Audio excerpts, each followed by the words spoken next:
It's past the point of talking. We know historically that the global governance the sort of agenda to these issues is very hard to try and, with all the best intentions, it's very hard to actually activate.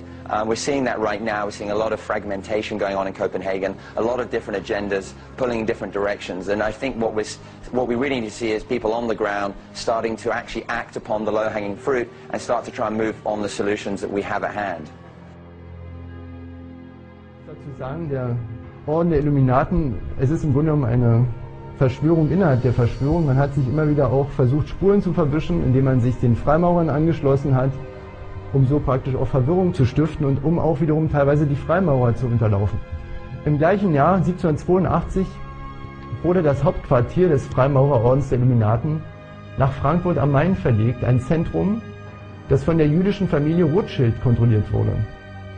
Neue Gelder flossen plötzlich in die Loge in Frankfurt und von dort aus wurde ein gut fundierter Plan einer Weltrevolution ausgearbeitet.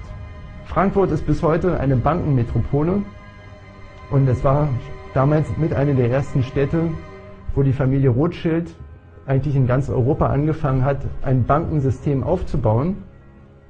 Und wir sehen heute noch, gibt es in Frankfurt auch Straßenzüge und so weiter, die teilweise auf diese Namen noch hinweisen. Ein ganz interessantes Gebäude in Frankfurt am Main ist der Messeturm. Wo ich das erste Mal abends da vorbeigefahren bin, dachte ich sehe nicht richtig. Da war tatsächlich eine Pyramide mit einem blinkenden Lampe oben drin. Und da dachte ich, na, der Sache muss man irgendwie mal auf den Grund gehen.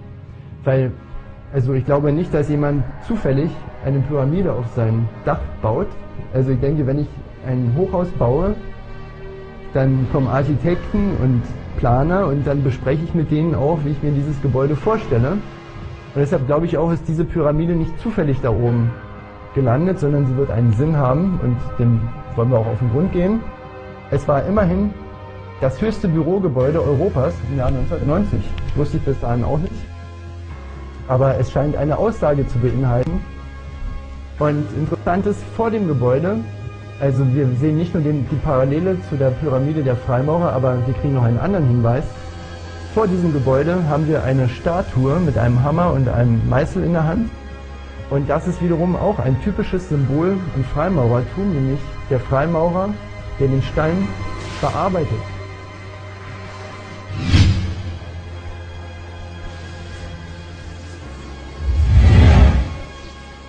Let's take a look at the role of the Rothschild family, the family said to be the wealthiest in the world.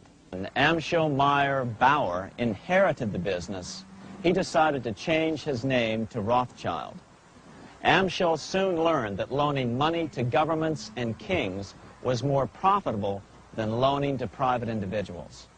Not only were the loans bigger, but they were secured by the nation's taxes. Mayer Rothschild had 5 sons. He trained them all in the skills of money creation, then sent them out to the major capitals of Europe to open branch offices of the family banking business. His first son, Amschel Meyer, stayed in Frankfurt to mind the hometown bank. His second son, Solomon, was sent to Vienna. His third son, Nathan, was clearly the most clever. He was sent to London at age 21 in 1798, 100 years after the founding of the Bank of England. His fourth son, Karl, went to Naples, and his fifth son, Jacob, went to Paris. The Rothschilds soon grew unbelievably wealthy. By the mid-1800s, they dominated all European banking and were certainly the wealthiest family in the world. They financed Cecil Rhodes, making it possible for him to establish a monopoly over the diamond and gold fields of South Africa.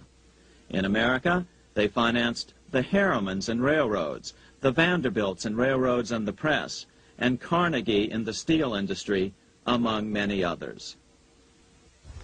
In fact, during World War I, J.P. Morgan was thought to be the richest man in America. But after his death, it was discovered that he was actually only a lieutenant of the Rothschilds.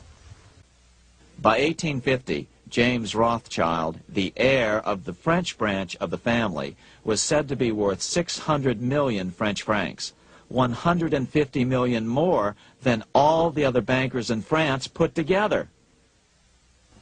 He built this mansion called Ferrier, just east of Paris. Wilhelm I, on seeing it, exclaimed, "Kings couldn't afford this. It could only belong to a Rothschild." Money changers, those who loan out and manipulate the quantity of money, were active in medieval England. In fact, they were so active that acting together, they could manipulate the entire English economy. These were not bankers per se. The money changers generally were the goldsmiths. They were the first bankers because they started keeping other people's gold for safekeeping in their vaults. The first paper money was merely a receipt for gold left at the goldsmith. Paper money caught on because it was more convenient than carrying around a lot of heavy gold and silver coins. Eventually, goldsmiths noticed that only a small fraction of the depositors ever came in and demanded their gold at any one time. Goldsmiths started cheating on the system. They discovered that they could print more money than they had gold, and usually no one would be the wiser. Then they could loan out this extra money and collect interest on it. This was the birth of fractional reserve banking. That is, loaning out many times more money than you have assets on deposit. So, if $1,000 in gold were deposited with them, they could loan out about $10,000 in paper money and draw interest payments on it, and no one would ever discover the deception. By this means, goldsmiths gradually accumulated more and more wealth and used this wealth to accumulate more and more gold. Today, this practice of loaning out more money than there are reserves is known as fractional reserve banking. Every bank in the United States is allowed to loan out at least 10 times more money than they actually have. That's why they get rich on charging, let's say, 8% interest. It's not really 8% per year, which is their income. It's 80%. That's why bank buildings are always the largest in town. When Queen Mary's sister, Queen Elizabeth I, took the throne, she was determined to regain control over English money. Her solution was to issue gold and silver coins from the public treasury and take the control over the money supply away from the money changers. Oliver Cromwell finally overthrew King Charles, purged the Parliament, and put the king to death. The money changers were immediately allowed to consolidate their financial power. The result was that for the next 50 years, the money changers plunged Great Britain into a series of costly wars. They took over a square mile of property in the center of London, known as the City of London. This area today is still known as one of the 3 predominant financial centers of the world. By the end of the 1600s, England was in financial ruin. 50 years of more or less continuous wars with France and Holland had exhausted her. Frantic government officials met with the money changers to beg for the loans necessary to pursue their political purposes. The price was high. A government-sanctioned, privately owned bank which could issue money created out of nothing. It was to be the modern world's first privately owned central bank, the Bank of England. Although it was deceptively called the Bank of England to make the general population think it was part of the government, it was not. Like any other private corporation, the Bank of England sold shares to get started. The investors, whose names were never revealed, were supposed to put up £1.25 million British pounds in gold coin to buy their shares in the bank.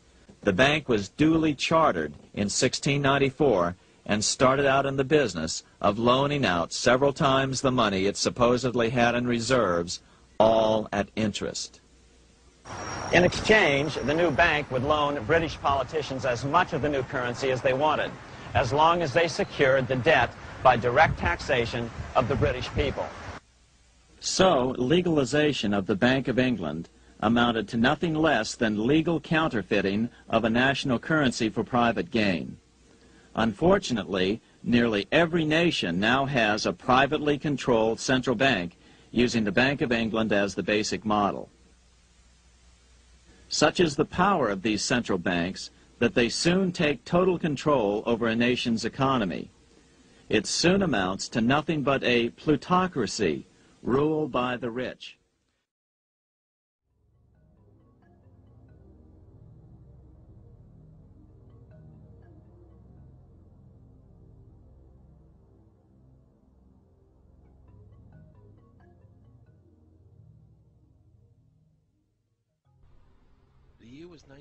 Das Jahr war 1913 und Woodrow Wilson war Präsident.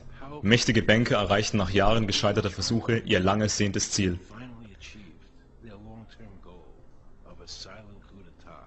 Ein stiller Staatsstreich, durch den sie die Kontrolle über die US-Regierung übernahmen. Im ersten Schritt ihrer Machtübernahme brachten sie den Staatssekretär Philander Knox dazu, dem amerikanischen Volk vorzulügen, dass der 16. Verfassungszusatz über die Einkommensteuer von den einzelnen Bundesstaaten gesetzeskonform ratifiziert worden war. Die Banker wussten, dass diese Steuergelder letztendlich in ihren Taschen landen würden.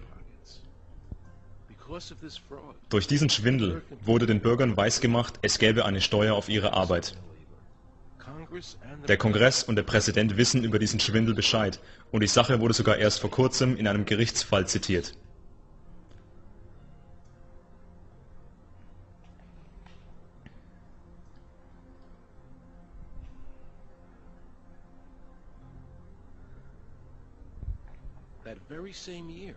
Im selben Jahr begingen die Banker ihren zweiten Schwindel, der mit Abstand diabolischste, dem das amerikanische Volk jemals zum Opfer fiel. Sie bestachen Senatoren, damit jene das Gesetz über die US-Notenbank Federal Reserve ohne den notwendigen Verfassungszusatz verabschiedeten. Als Zeitpunkt wählte man die Weihnachtsfeiertage, während denen viele Senatoren zu Hause mit ihren Familien feierten. Auf diese Art und Weise wurde das verfassungswidrige Gesetz über die Federal Reserve verabschiedet. Die Banker waren sehr clever und sie wussten, dass derjenige, der die Währung Amerikas herausgibt, die Regierung kontrollieren würde.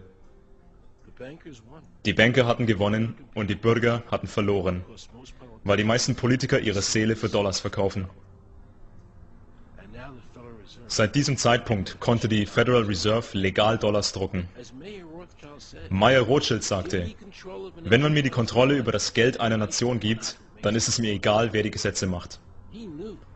Er wusste, dass er und weitere Banker die Gesetze des Landes kontrollieren würden. Die Regierung trat eines ihrer wichtigsten Befugnisse ab an die Banker und musste von jedem Zeitpunkt an von den Bankern Geld leihen und ihnen dafür Zinsen zahlen. Die Bürger waren gezwungen, ihren Lebensstandard zu senken und eine Einkommenssteuer an die Regierung zu bezahlen, nur damit die Regierung den Bankern mehr Profite bescheren konnte. Präsident Woodrow Wilson, der das Federal Reserve Gesetz unterzeichnet hatte, sagte später voller Bedauern: Ich bin ein sehr unglücklicher Mann. Ich habe unbeabsichtigt mein Land ruiniert. Eine große Industrienation wird nun kontrolliert durch das Kreditsystem. Wir sind keine Regierung der freien Meinung, keine Regierung der Überzeugung und der Wahlmehrheiten mehr, sondern eine Regierung, die bestimmt wird von der Meinung und Kontrolle einer kleinen Gruppe mächtiger Männer. The central bank scam is really a hidden tax. The nation sells bonds to the central bank to pay for things it does not have the political will to raise taxes to pay for. But the bonds are purchased with money the central bank creates out of nothing. More money in circulation makes your money worth less. The government gets as much money as it needs, and the people pay for it in inflation. The beauty of the plan is that not one person in 1,000 can figure it out because it's usually hidden behind complex-sounding economics gibberish. In 1790, less than 3 years after the Constitution had been signed, the money changers struck again. The newly appointed first Secretary of the Treasury, Alexander Hamilton, proposed a bill to the Congress calling for a new, privately owned central bank.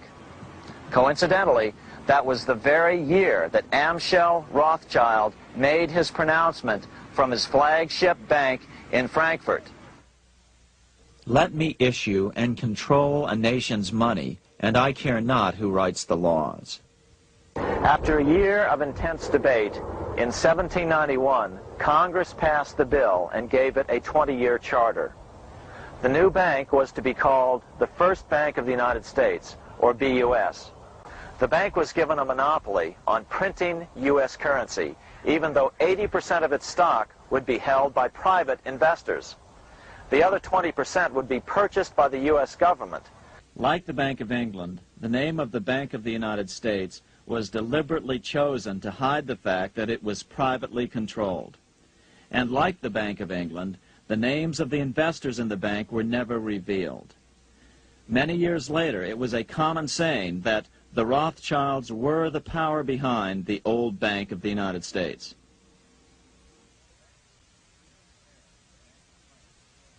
Here in Paris, the Bank of France was organized in 1800, just like the Bank of England. But Napoleon decided France had to break free of debt, and he never trusted the Bank of France. He declared that when a government is dependent upon bankers for money, the bankers, not the leaders of the government, are in control. This is the Waterloo battlefield about 200 miles northeast of Paris in what today is Belgium.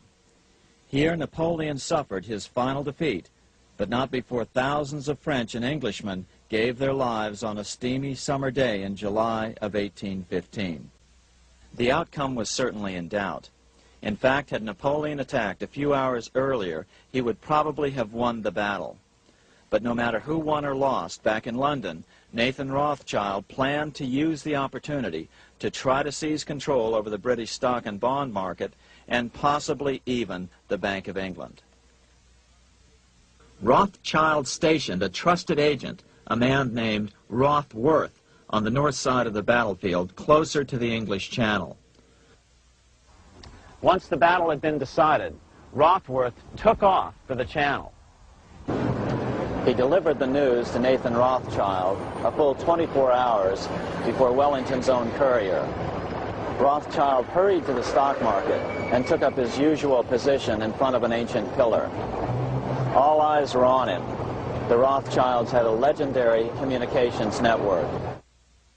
If Wellington had been defeated and Napoleon was loose on the continent again, Britain's financial situation would become grave indeed. Rothschild looked saddened. He stood there motionless, eyes downcast. Then suddenly he began selling. Other nervous investors saw that Rothschild was selling. It could only mean one thing. Napoleon must have won, Wellington must have lost. The market plummeted. Soon everyone was selling their consols, their British government bonds, and prices dropped sharply. But then Rothschild started secretly buying up the consols through his agents for only a fraction of their worth hours before. Myths, legends, you say? 100 years later, the New York Times ran a story which said that Nathan's grandson had attempted to secure a court order to suppress a book with this stock market story in it.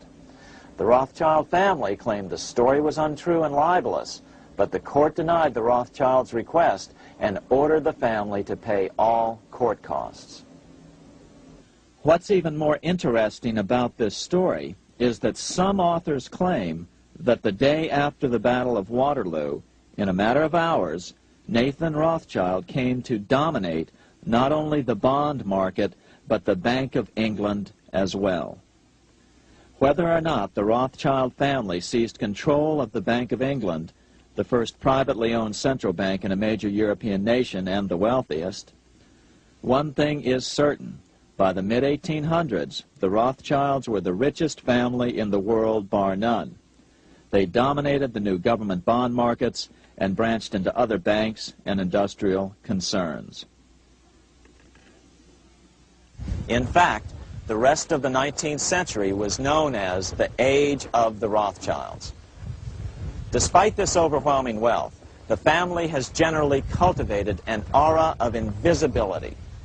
Although the family controls scores of industrial, commercial, mining, and tourist corporations. Only a handful bear the Rothschild name. By the end of the 19th century, one expert estimated that the Rothschild family controlled half the wealth of the world. Whatever the extent of their vast wealth, it is reasonable to assume that their percentage of the world's wealth has increased since then. But since the turn of the century, the Rothschilds have cultivated the notion that their power has somehow waned even as their wealth increases. Just 1 year after Waterloo and Rothschild's alleged takeover of the Bank of England, the American Congress passed a bill permitting yet another privately owned central bank. This bank was called the Second Bank of the United States. Just as before, the primary stockholders remained a secret. But it is known that the largest block of shares, about 1/3 of the total, were sold to foreigners. As one observer put it, it is certainly no exaggeration to say that the Second Bank of the United States was rooted as deeply in Britain as it was in America. So, by 1816, some authors claim the Rothschilds had taken control over the Bank of England and backed a new, privately owned central bank in America as well. During the early 1900s, men like J.P. Morgan led the charge. One final panic would be necessary to focus the nation's attention on the supposed need for a central bank. The rationale was that only a central bank can prevent bank failures. Morgan was clearly the most powerful banker in America and a suspected agent for the Rothschilds. Morgan had helped finance John D. Rockefeller's Standard Oil empire. He had also helped finance the monopolies of Edward Harriman in railroads, of Andrew Carnegie in steel, and of others in numerous industries. But on top of that, J.P. Morgan's father, Junius Morgan, had been America's financial agent to the British. After his father's death, J.P. Morgan took on a British partner, Edward Grenfell, a longtime director of the Bank of England. By 1907, the year after Teddy Roosevelt's re-election, Morgan decided it was time to try for a central bank again. Using their combined financial muscle, Morgan and his friends were secretly able to crash the stock market. Thousands of small banks were vastly overextended. Some had reserves of less than 1% thanks to the fractional reserve principle. Within days, bank runs were commonplace across the nation. Now Morgan stepped into the public arena and offered to prop up the faltering American economy by supporting failing banks with money he manufactured out of nothing. It was an outrageous proposal, far worse than even fractional reserve banking, but Congress let him do it. His plan worked. Soon, the public regained confidence in money in general and quit hoarding their currency. But as a result, banking power was further consolidated into the hands of a few large banks. By 1908, the panic was over, and Morgan was hailed as a hero by the president of Princeton University, a man by the name of Woodrow Wilson. The money changers had been able to create a series of booms and busts. The purpose was not only to fleece the American public of their property, but to later claim that the banking system was basically so unstable that it had to be consolidated into a central bank once again.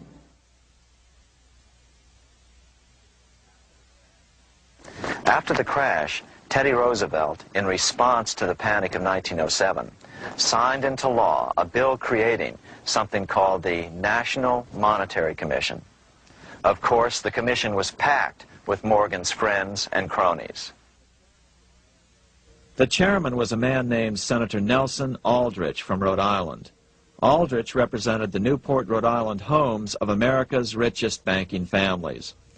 His daughter married John D. Rockefeller, Jr., and together they had 5 sons: John, Nelson, who would become vice president in 1974, Lawrence, Winthrop, and David, the head of the Council on Foreign Relations and former chairman of Chase Manhattan Bank. As soon as the National Monetary Commission was set up, Senator Aldrich immediately embarked on a 2-year tour of Europe, where he consulted at length with the private central bankers in England, France, and Germany. The total cost of his trip alone to the taxpayers was $300,000, an astronomical sum in those days. Shortly after his return, on the evening of November 22, 1910, some of the wealthiest and most powerful men in America boarded Senator Aldrich's private rail car and in the strictest secrecy journeyed to this place, Jekyll Island, off the coast of Georgia. With the group came Paul Warburg. Warburg had been given a $500,000 per year salary to lobby for the passage of a privately owned central bank in America by the investment firm Kuhn, Loeb and Company. Warburg's partner in this firm was a man named Jacob Schiff, the grandson of the man who shared the Green Shield house with the Rothschild family in Frankfurt. Schiff, as we'll find out later, was in the process of spending $20 million to finance the overthrow of the Tsar in Russia. These three European banking families, the Rothschilds, the Warburgs, and the Schiffs, were interconnected by marriage down through the years, just as their American banking counterparts, the Morgans, Rockefellers, and Aldriches were. Secrecy was so tight that all 7 primary participants were cautioned to use only first names to prevent servants from learning their identities. Years later, one participant, Frank Vanderlip, president of National City Bank of New York and a representative of the Rockefeller family, confirmed the Jekyll Island trip in a February 9, 1935 edition of the Saturday Evening Post. The participants came here to figure out how to solve their major problem, how to bring back a privately owned central bank. All the participants knew that these problems could be hammered out into a workable solution. But perhaps their biggest problem was a public relations problem, the name of the new bank. That discussion took place right here in this room, one of the many conference rooms in this sprawling hotel, today known as the Jekyll Island Club Hotel. Aldrich believed that the word bank should not even appear in the name. Warburg wanted to call the legislation the National Reserve Bill or the Federal Reserve Bill. The idea here was to give the impression that the purpose of the new central bank was to stop bank runs, but also to conceal its monopoly character. After 9 days at Jekyll Island, the group dispersed. The new central bank would be very similar to the old Bank of the United States. It would be given a monopoly over U.S. currency and create that money out of nothing. Like the pharaohs of ancient Egypt who built their empire with the help of a grand vizier, Queen Elizabeth II also has a grand vizier, serves as her most trusted advisor. His name is Lord Evelyn Rothschild, and he is the second wealthiest and most powerful person on earth. He is also Lord of the world's financial capital, the city-state of London. Lord Rothschild and his ring of power hide their identities behind 13 city council members who stand in as their representatives. On November 30th, 2000, Lord Rothschild, now in his 70s, got married in London to a wealthy Zionist businesswoman named Lynn Forrester. The couple then jetted to Washington and spent their wedding night in the White House. Just how rich and powerful is Lord Evelyn Rothschild? Historically, the Rothschild family wealth was hidden in underground vaults. The Rothschild's secret financial records were never audited and never accounted for. Their family commissioned biographies give the illusion that their family fortune has dwindled, but researchers estimate their wealth at close to $500 trillion, more than half the wealth of the entire world.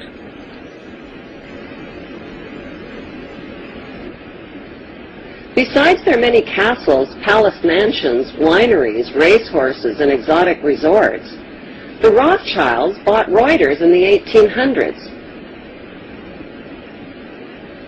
Reuters then bought the Associated Press, which selects and delivers the same news stories to the entire world, day after day. They have controlling interest in 3 major television networks and easily avoid media attention since they own it.